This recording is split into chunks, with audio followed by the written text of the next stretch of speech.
Fox 61, Connecticut Office of the Arts, and the Connecticut Department of Education have partnered on the Connecticut Creative Futures, an arts-based initiative designed to highlight Connecticut artists and careers in the arts and offer hands-on arts projects for all students and their families. Yeah, Connecticut has all sorts of incredible artistic talent that is often shown across a variety of disciplines, even person to person.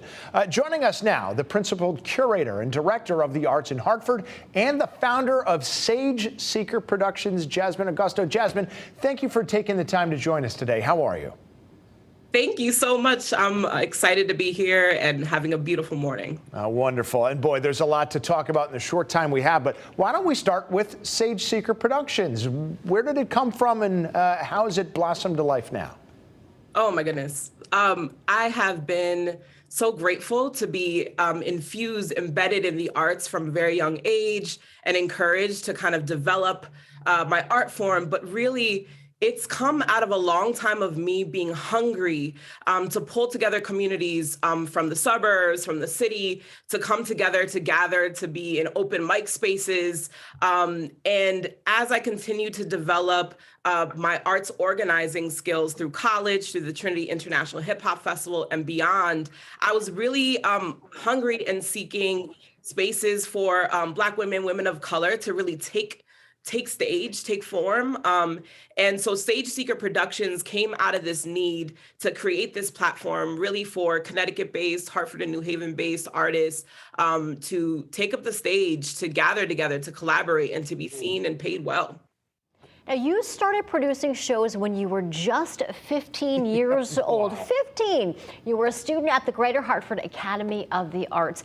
What was it like to have such a supportive school and teachers and support staff and everything like that there for you at such a young age? Yeah, I mean, I think the Greater Hartford Academy of the Arts is such a special place. We had very small classes, diverse classes. And there was one teacher in particular, Rafael Oses, who taught a class called Let's Get Lost. And so we were actually learning about different art movements and were able to create our own art movements and write manifestos, which is like, where do you ever get that experience?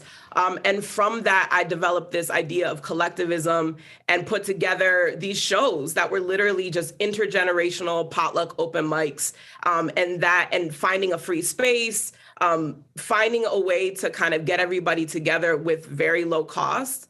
And so that's kind of where things spurred off in terms of my organizing, producing skills. Our understanding is your parents also had a big influence in pushing you. I saw on Instagram your brother's also an artist as well. Probably not a coincidence. In the short time we have left, tell us about La Sala Femme, what that's all about. Sure. So La Sala Femme is a series. I can't wait to bring it back actually in May of 2022. But since 2018, it's been a series to highlight Black women, women of color, non-binary, and queer folks of color, Connecticut-based artists, and put together collaborations between live musicians and choreographers, and just create this beautiful show that highlights this artistry, that brings and gathers this community together. It's been primarily in Hartford, but we did do one virtually in New Haven, and our dreams are to bring it actually on a tour to bring Connecticut artists across the nation. So look out for that in the future. Done and accomplished so much already. Again, we mentioned it, how you're producing at the young age of 15. What's next for you now, Jasmin? Oh my goodness. So my day job is actually with the Hartford History Center at Hartford Public Library, along with building the business of Sage Seeker Productions. And I really just want to continue to push myself as a public servant in our city of Hartford, to develop other young Black and Brown community public historians, and inspire other young people to become producers, curators, to build a touring stream between cities in our nation, and really like uplift, bring funds and resources to Connecticut-based artists. So we'll see. It's just going to continue to evolve. You have any other advice for young people who want to sort of take their artistic passions and make a career out of it? Yeah, always be curious. always talk about your dreams to those you feel safe talking to them about. Keep dreaming. Even if you feel like you're the weirdest person in the room, there are others like you, and they're hungry and waiting for you as well. So never feel like it's not possible, because it actually is. That's wonderful. Great advice. Never stop dreaming, right? Yes. Never stop. Thank you for all you're doing for our great city here in Hartford, and of course for all of Connecticut as well. Jasmin, thank you for taking the time to join us. Thank you so much. Thank you so much. Yeah, we appreciate you being on with us. This is what we do. We are promoting careers in the arts industry.